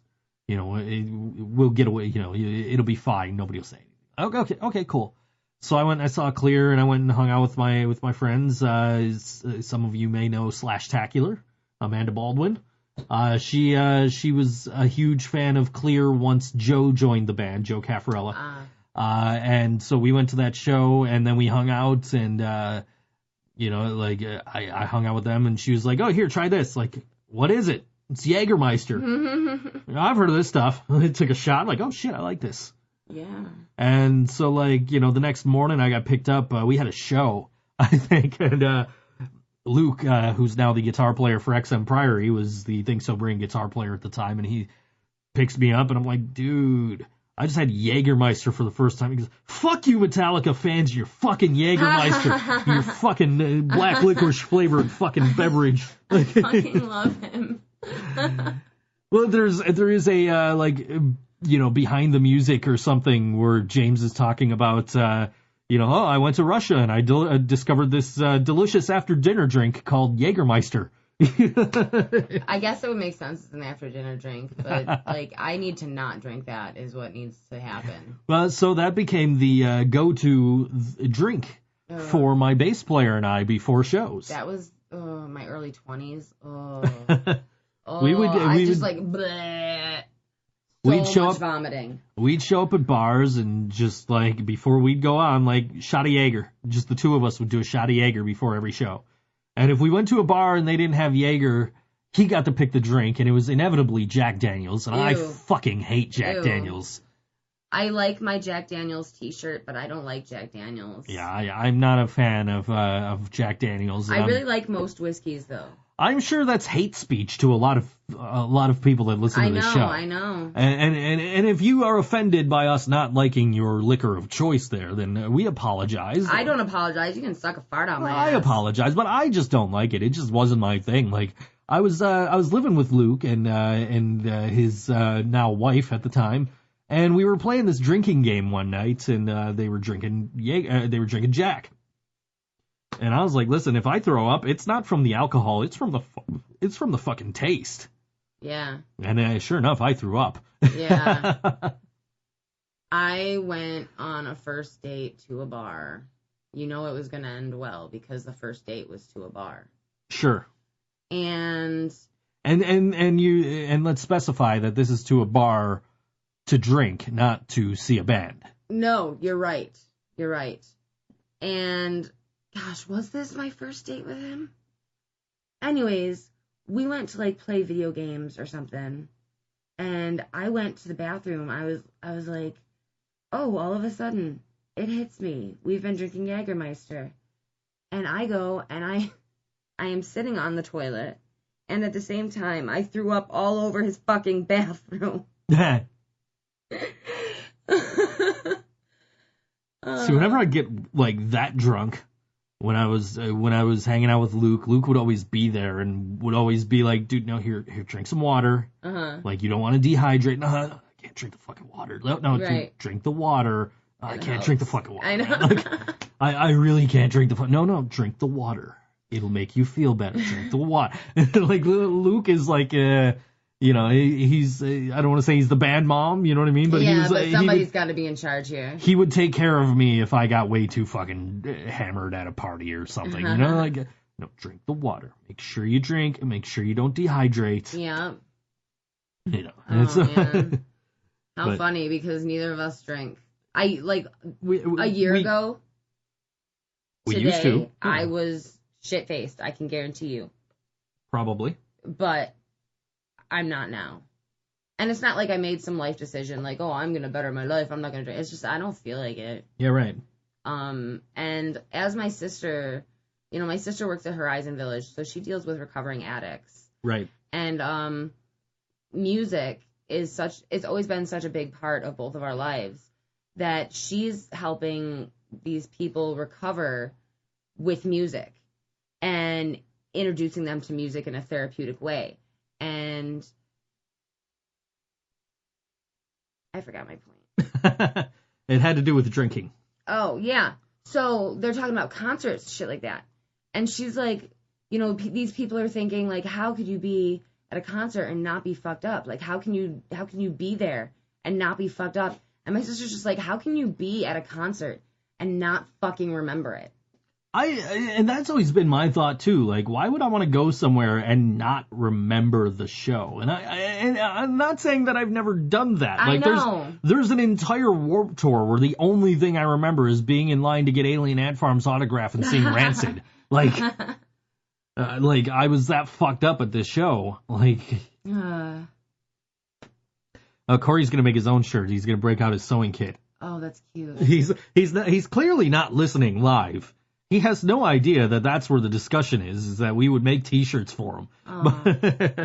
Well, I wonder is there more than 4 colors in this image here? 1, 2, 3. Yeah, there's different shades. We wouldn't be able to do that, but we could simplify it. we could. Totally. But yes. Anyway, so yeah, there was but I wasn't drunk at that Warped Tour. I was on fucking ecstasy. Really? Yeah. I would not expect you to be on ecstasy. That is the only time that I've ever done it, and that's the only thing I've ever done besides weed. So, that's how clean I live, Well, you're doing better than me. Yeah, well. Yeah. If you insist, I guess I'm doing better than you. Yeah. No, I mean, I just smoke weed now. I don't even drink, I take medicine, Who to follow on Twitter, and it's giving me the host of the show that used to be in this time slot. Oh, how funny. I'm not a fan of that individual, so No. I mean, I don't give a fuck. Like things worked out okay in the end, but still, fuck that guy. He's an asshole, Aww. Anyways. Yeah. So then, I don't have my notebook, but coming up, not in September, but October 3rd, I have a charity event. It's to benefit the Dear Jack Foundation. On a Wednesday. It's on a Wednesday evening. Okay. Yes. It was either a Wednesday evening or a weekend during the day, and Stamps was like, you can do either, but we suggest you do it a Wednesday night. I So mean, I'm like, I'm okay. intrigued because usually the first Wednesday is open mic. Well, see, the thing is that I had to do some bartering with our friends from Yellow Sauce. Hashtag Sauce Month. Hashtag Sauce Month. And they were willing. They're so fucking. They're great guys. They were willing to just like trade Wednesdays and do it like the next Wednesday or whatever. I was like, listen, do that, but play my show too. And they agreed to it. So, Yellow Sauce will be playing on December 3rd for the Dear Jack Foundation. October. Yeah, you said December. Whatever. You can't say whatever, because, like, if you tell people it's December 3rd, No. nobody's going to show up October 3rd. Well, October 18th at Nietzsche's and October 26th at Stamps. All WNY Radio will be there. we're also going to have, like, basket raffles and stuff like that for, October 3rd. Can I talk about November 10th? No. Oh, At Mohawk yeah. Place. I heard there was something else going on that day. Yeah, right. I'm very upset about this other thing that's going on. I'm it's sure. not competing with you. No, I'm sure we're going to outdraw it in every single way, but it's like I'm very upset because I can't go. But we have at November 10th at Mohawk, Kennedy Carpool of Night and Light, and the Scarecrow Show. What a lineup. And one more we're still working on confirming. But you yeah, have somebody. You have. I have somebody we're talking to. So Okay. we just need to follow up, and but he's got a lot going on in his life right now. The lead singer of that particular band, so we're gonna work on it. And we'll get there. Okay. And also Sounds good. November 21st. That's the night before Thanksgiving. We're at Tudor It's Lounge. early this year, doesn't it seem like? No, Isn't it usually like 27th? it's like the third or the fourth. I don't know, fourth Friday in the month. I don't know. It just seems. Well, like... you know why? Because the first is a Thursday. Oh. So it's like this is probably the earliest that Thanksgiving would be. Yeah. But the 21st, the night before Thanksgiving, we're gonna be at Tudor Lounge. We're gonna have a great show if everything falls into place the way we're hoping. So I got to follow up on that too, and hopefully I'm have more so details. excited that we have that night there. December 9th, we've got an event page up for this. We're working on a third band, but we're at we one of our bands were not able. They had a conflict, so we're gonna have Reggie Childs, the Toy Box Brigade, and another band to be determined. We're in contact with a third band right now. Yes. So hopefully we'll be able to update that very soon. And also New Year's Eve Stamps with Tokyo Monsters and Yellow Sauce and a couple of more bands. Another New Year's Eve at Stamps. Oh yeah, we love our New Year's Eve parties at all WNY. We love our parties. There's a video up from the last. In fact, I just shared it yesterday on my own timeline of XM Priory from last year's New Year's Eve, and I'm up on stage with them. And Luke is wearing an All WNY T-shirt, a red All WNY T-shirt. Right.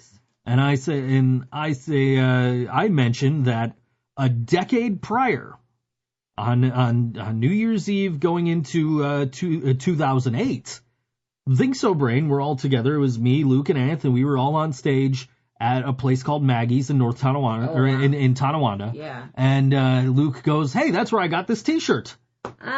That was the night I got this T-shirt.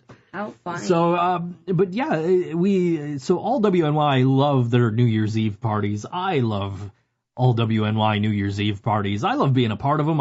I love that I've been able to throw them the last couple of years. I did tell XM Priory that we should do what we did last year sometime again, where I came up and did a cover song with them. That was so fun. Oh my goodness. That was my second performance with XM Priory. You missed the first one. I did. I'm sorry. Yeah, it's okay. For a while though, when I was telling the home mini here to play the ThinkSoJoe Show, it would be like, okay, playing XM Priory Think So Brain cover on like on YouTube. Like, no, that's not what I want. I want the ThinkSoJoe Show, but now it works. Yeah. Yeah. Good. Like if I tell it to play the podcast, the ThinkSoJoe Show, it'll play the latest episode. You just have to be more specific. Well, I was saying that before, and it wasn't working, and now it's finally working. I don't know if it works with the Amazon dealie in there, but I do know that you can listen to the live podcast on either of those smart devices by saying your wake word followed by play all WNY radio. I don't want to say the wake word because it'll wake the thing up, and then we'll have echo. Watch this. Hey Google, play all WNY radio. Sure. Here's all WNY radio on TuneIn. And then it's going to be us. Listen. Wake word followed by see? Play all WNY radio. Hey Google, stop. That's obnoxious. It's yeah. You know what we had a problem with last year when we were doing the outside summer shows. I was getting latency in my headphones. So like it made it really hard to say like tricky words like Elysium. Oh, so like I would be like, oh, you know, Brian's off doing a show with Lost, and I couldn't say it because like I was hearing myself in my headphones and it was throwing me off. Like, so it wasn't like we have the setup now where there's zero latency. So as soon as I say something, it's in my ears. Yeah. You know what I mean? So it was pretty bad. But you know, it's yeah, we used to use that as a feature on the show that previously occupied this time slot. We'd put the show on, and then we just run it through the board, and just have it like it would just echo and mix and just be trippy like a Pink Floyd song almost, you know, like something like that. Which was, you know, and we'd do that a lot, honestly, just to kill time, I think. Speaking of killing time, I think we've killed enough time before we get to our next artist, whom we are going to see this Saturday night at Mohawk Place. I've never seen them. I'm pretty excited. I have not either. They did play this past Saturday night. I did miss the show. You weren't feeling well, and I didn't want to go by myself, really. And it's like, well, you know, we're going to see two of the bands next Saturday. And then we're also going to see XM Priory again at the end of the month. So we decided this week we're going to play Coffin Hook, who are playing with Green Jello this Saturday. And of course, we all know Chris is he's the face of the Tudor Lounge, right. I think we can say. It was his birthday last week. I'm sorry I didn't make the show. Happy belated birthday, Chris. We're going to play a song. This is going to be the longest song we'll play tonight, I think. Because it's almost 5 minutes long. Yeah. This is a song from Coffin Hook. It's called Dig Two Graves on all WNY, the ThinkSoJoe Show.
Coffin Hook, Dig Two Graves, all WNY, ThinkSoJoe Show. We're watching a video on Facebook of a guy who went to a thrift store and found like all these incredible albums. Like, he's just flipping through them.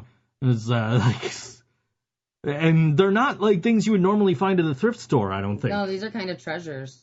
Yeah, for sure. I mean, like, that Molly Hatchet album was brand new. Right, yeah. Like, it had the stickers on it and everything, like... Wow. He's got a lot of albums from Styx. A whole bunch of Styx. More Styx. More Styx, yeah, we're just watching this. Just, a like, Styx collector died. Oh, heavy metal. Heavy metal soundtrack, holy crap, like, man, this guy got some good stuff. Yeah. I'm in a group called the WNY Vinyl Collective, and this is... We started this video like halfway through the song, and it's still going. Still going. It is. Like, unbelievable. Wow, that's some good shit this guy got. Dan, the Blues Brothers My soundtrack. dad had that album, the Blues Brothers album. Steve Miller Band, Fly Like an Eagle. That too. We're just watching this. He's got a few Supertramp albums in there. Oh, two stuck together. Oh, no. I think he's almost done. A David Lee Roth solo album, Pat Benatar. It's just, this guy got some good stuff. Yeah. I gotta start, maybe I should start digging through the thrift store records again. Well, we drove past, but didn't have time to stop at that record store in Tonawanda that my mom was talking about. Yes, I'd like to go there sometime. I know. Well, it's an excuse to go to my mom's for dinner. I encourage her to make meatloaf. You know how I feel about meatloaf. Yes. I am a fan of Revolver Records on Hurdle. Mm-hmm. That was Brian's favorite place to go, and he got me. He convinced me to go with him one day after your charity show you had. Yes. Out in Burt, and we went, and I came home with a $35 White Zombie record. But you know what? Good purchase. I was actually if I wasn't so afraid to come in the studio, I probably would have put that Rob Zombie or the Zombie album on this morning. I've been listening to some older music. Yeah. I've been throwing it back. You were listening to let's see. Fat in the Land. Yeah, you were listening to Prodigy the other day. That's right. When they were just Prodigy, that one album where they weren't the Prodigy. Yeah. But it's that one album that everybody knows from Prodigy. Oh man, I know that record from start to finish. And you referred to the video for Smack My Bitch Up. Yep, one of the best music videos. Have you ever seen... It tells a story, you know, and... Have you ever seen the musicless music video for Firestarter? No. I will have to show you that after the show. Well, probably after I get back from this meeting, but... Yeah. Yeah, the musicless music video for Firestarter. The musicless music videos are great in general, but I think that might have been one of the first ones I seen. Yeah. There's like this Elvis one where he's just like, there's no music, he's just dancing and twanging on his guitar. How funny. Yeah. I've never seen any of those. They're great. That sounds pretty cool. Yeah, so... So I was telling you, my beloved goat whore is coming to Rochester soon. Yes, I want to say you it's mentioned in November. With the Casualties. The Casualties, that's going to be so interesting. That's going to be a hell of a crowd. I bet I get another black eye from this show. I actually have a scar above my right eye from a goat whore mosh pit when I was living in Orlando. They played at the back booth, and there's a staircase that goes up to the stage at the back booth, like from where the mosh pit would be. Mm-hmm. And my dumb drunk ass, because this is when I drank, mm-hmm. I went in the mosh pit, and I ended up, like, my face hit the stairs, and I cut open my eye, and it was, like, gushing and bleeding, and, like, I walked past the fucking merch booth for one of the opening bands, okay? I'm on my way to the bar to get another fucking beer. And they stop me and they're like, oh my God, are you okay? Like, I have some duct tape. Let me suture that for you. I have this, it kind of is hidden in like the crease of my eye, like in the natural like curvature of my face. But I have this scar from this mosh pit. And it's my favorite scar. because fucking A, that was the Goat Horn Mosh Pit. That was college, man. So the worst injury I ever got was I bruised my ribs at a Real Big Fish show. It was at Canal Side. Yeah. And it had to do with crowd surfers. Fucking crowd surfers. So, like, it's very rare that I see Real Big Fish without getting hurt, but that was, like, the worst that I got hurt at a Real Big Fish show. But I was up front, I was right up against the guardrail, and of course, you know, when you see the security guard standing right up in front of you, you gotta turn around and make sure you're not getting kicked in the head, because that's happened to me plenty of times at a Real Big Fish show. So turn to the side, and I'm watching and just the whole crowd just boom right up against the guardrail. My ribs, boom, right up against the guardrail, and this happened twice. Oh, at least it was only bruised. And Bad Fish was the headliner that night. Oh. I don't understand why a Sublime tribute band was headlining a show with Real Big Fish, but that's neither here nor there. They're a pretty big tribute band, though. But they're playing Sublime's music. They're not playing their own fucking music like Real Big Fish is. There's a huge difference. I know. Here. You're right. You're right. When you're right, you're right. But my point being, like, I was gonna, like, you know, step back and watch Bad Fish from, like, you know, from the sound booth, like, where we were standing for, like, the couple of shows we've been to recently there, but like, I also had to work that night, so I ended up just leaving and going to work. Oh. I was, like, in so much pain. I'm like, nah, I can't. Like, I can barely, like, I can't breathe without hurting, so I'm just gonna go to work. Yeah. And the owner of the hotel, his son was working, and he's been through medical school, so I'm like, you know what? Let me get to work. Let me ask Nevin, like, hey Nevin, you know, what should I go to the hospital for this? And he told me, nah, they're not going to do anything for it, really. Yeah, unless it's a really severe break and would likely puncture your lung, they're not going to do much for a broken rib. Well, and that's exactly what he said. Yeah. So he said, you know, that's the only reason I would consider going, but don't worry about going. So I ended up working that night with a bruised rib, and I couldn't do shit for like 2 weeks. Oh man, ribs they heal very slowly. Oh, I couldn't do shit for a while. Sometimes it still hurts to breathe in from that. Well, like, it affects your ab muscles, and you don't really think about it, but your core kind of is involved in every movement. Yeah. So if you damage your ribs, that's like just reaching for your Pepsi is gonna hurt. Oh yeah, for sure. And it's like, it's one of those injuries where it doesn't hurt until you move. Right. So if you're just laying there watching a movie, playing a video game or something, and then you go, like you said, reach for a Pepsi or something, like, holy crap. You forget that you're hurt. Like, oh shit, that was a bad idea. Fuck. Yep. You know, like, but yeah, that was the worst injury I think I've gotten at a show is that, the last time I saw Real Big Fish, because we didn't see him at Warp this year, we only dispersed from our little group to see the Interrupters and to see Kaiser Soze. But we dispersed from our group to see the Interrupters. We didn't see Real Big Fish. Last time I saw Real Big Fish, I had drank like a $14 beer.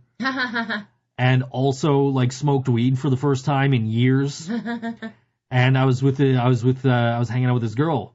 And so like my whole mentality throughout all of Real Big Fish was, don't pass out and don't puke. I've been on a date just like that, just not with you.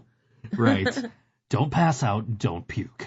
Don't pass out. And like, she's jumping in the circle pits and she's like, all right, cool, I'm in this too. Like, fuck. I'm drunk, I'm stoned, I'm like real fucked up, I'm trying not to throw up, I'm trying not to fall over or anything, and I'm getting in the fucking circle pits, like... Yeah, Real Big Fish. If you fall over in the circle pit, someone will help you up. Yes, that's the beautiful thing about punk rock and metal. We've had this discussion, and Brian keeps tagging me in posts. But G from my other podcast and I have had this discussion where I seem to notice a trend of metal shows only have like an arrest or two. Whereas, like, country shows, particularly, have, like, 50 arrests. Yeah. And also, you know, hip-hop shows are, you know, there's a lot of arrests there, too. Yeah. And so I always look at it like, you know, like, metal and punk and, the rock shows have less, you know, arrestable offenses going on. Right. And you know, but it all stems from, like, police reports from Darien Lake. Yeah. So it's always like Marilyn Manson and Rob Zombie was Sunday night, and there were 2 arrests. That's insane. That is so impressive.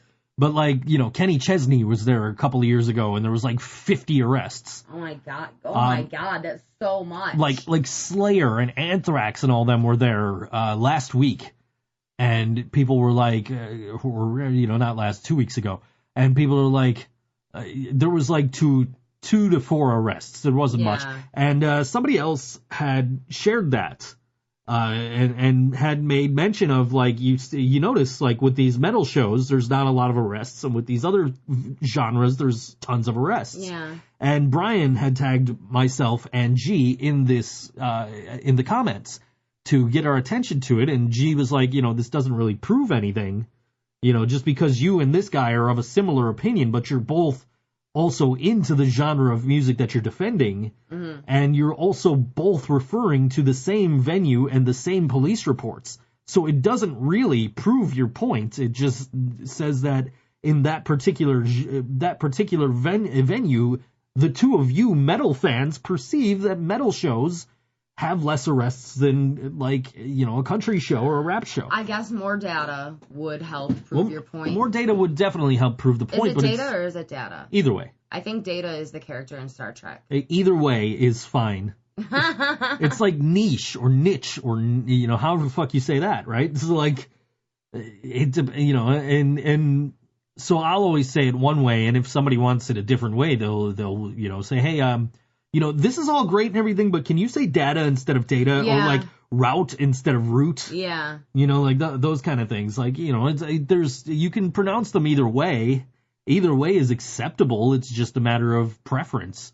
But yeah, more data would be, or data, if you prefer, would be definitely helpful in the matter, and more of a national scale than just, hey, we've noticed that at Darien Lake, less metalheads are getting arrested than country fans or rap fans or anything else at shows at Darien Lake. I couldn't tell you a rap show that's been to Darien Lake. So I don't know that, we can count that. I honestly don't know I can't think, because, like, the big ones are always at the arena or at the stadium with Jay-Z and Beyonce coming up. True. Or having passed or whichever. The thing is that when these rap shows or pop shows or, like, country shows, just genres I don't care about, when they come through, I might read, events happening. Sure. But then I keep scrolling because I don't give a shit. Like, this is also true. It's fine if you give a shit, but I don't give a shit about Kenny Chesney. Also true. But, like, I think it should be pointed out that we've had all kinds of rock and punk and ska bands at, Thursday at the Square, Thursday at Canal Side, Thursday at the Harbor, whatever the fuck they were calling it at the time, the Canal Side Live. But when they brought T-Pain in, there was so much that happened that they ended up deciding we're going to start beefing up security and charging $5 for these shows. Damn. That's what happened? That's my perception of it. I don't know that that's the exact reason why, but you notice there was a shit ton of arrests. Yeah. First of all, there were more people at this T.I. show than at any, not T.I., T-Pain, well, maybe it was T.I., one of them T rappers, I don't know. Yeah, same era. Not Ice-T, but but one of these T rappers, T.I. or T-Pain, played Canal Side. First of all, they had more people there than they've ever had at any show. Oh shit. So hey, huge credit to that particular artist. Yeah. I want to say it was T-Pain. But they also had more arrests than any other show, but that could also be, just because crowd control. I don't know if it was proportional. Right. So, but it was so crazy that they wound up saying, okay, you know what, but the very next Canal Side show was, okay, we're going to start charging $5 per show for these Canal Side shows. Mm-hmm. Which, a lot of people were angry about for some reason. It's like, dude, it's You're still an awesome show for $5. Like, yeah, it's going to cost, me and you $10 total to go see somebody like Vanilla Ice or like, Wu-Tang Clan or but like. How much would that cost if we had gone to Darien Lake to see him? Probably 50 easily. 50, $60? Easily. Each. Yeah. Each. I mean, we paid over $100 for Social Distortion at Town Ballroom. Oh my God. That is completely insane to me, but I'm so looking forward to it. It's so worth it. It better be.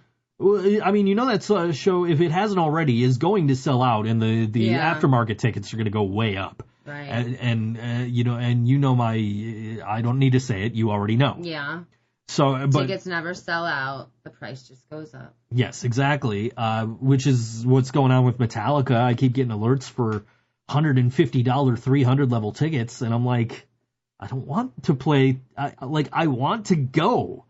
I want to be in the building. I wouldn't mind having 300 level tickets, but I ain't paying $150 Right. when that was what floor seats cost. Like general admission, which was my problem why I didn't buy them in the first place, is because I'm not paying the same amount for nosebleeds as I would for general admission. Well, who knows? Maybe I'll win this this black ticket, or wherever I may roam, black ticket, or whatever whatever they're calling it. Maybe I'll win this. I donated to the All Within My Hands Foundation, and they have this contest going. I think today or yesterday may have been the last day to donate. But you enter and you win. You make a $10 donation, and every $10 you donate is another entry. I donated $10. I didn't want to go crazy, but you donate the $10, and then it goes to charity, and you're entered to win this ticket where you can go to see every single Metallica show in the U.S. Nice. Floor seats, general admission, every single show. And it's not like once you go to a show, it's not valid anymore. No, you go to Buffalo, you go to Pittsburgh, you go to Cleveland, you go wherever That's the fuck. so cool. You get into every single show with this Is ticket. it only one ticket? I believe it's only one ticket. That's kind of a bummer. It is kind of a bummer, but if I do win, I'll see you after the tour's over. Okay.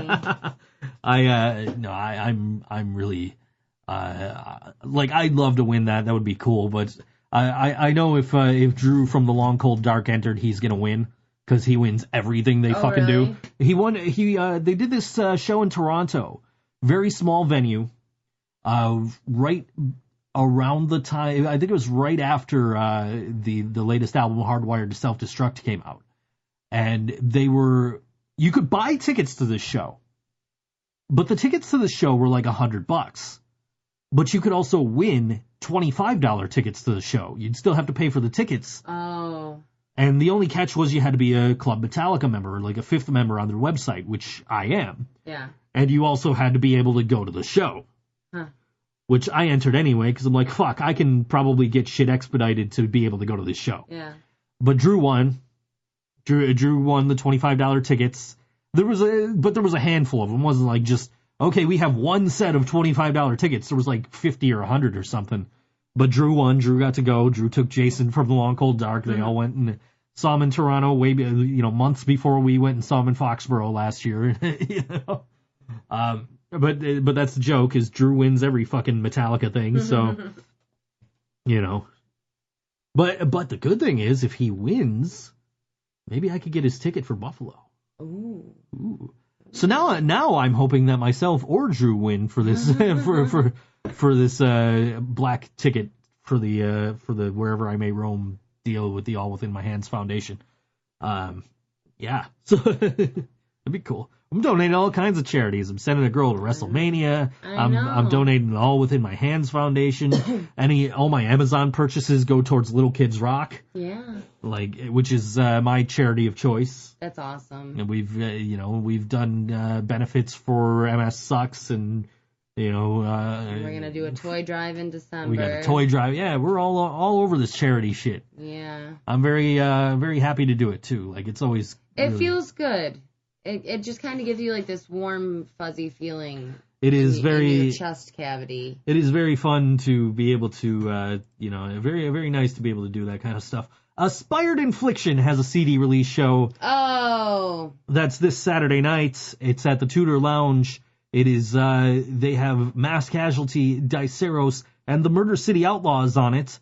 You could go to that. It's from 8 p.m. to 1 a.m. Like I said, you might be able to go to Green Jello and still catch Aspired Infliction in their CD. Grab their CD while you're there, which is pretty cool. Excellent. In fact, Chris from Coffin Hook, who are playing at Mohawk, is interested in going. Yeah. Anyway, according to the Facebook page. But this is a song from the Murder City Outlaws. And we'll catch you next week. This song called Big Shot on All WNR Radio. Think So, Joe Show.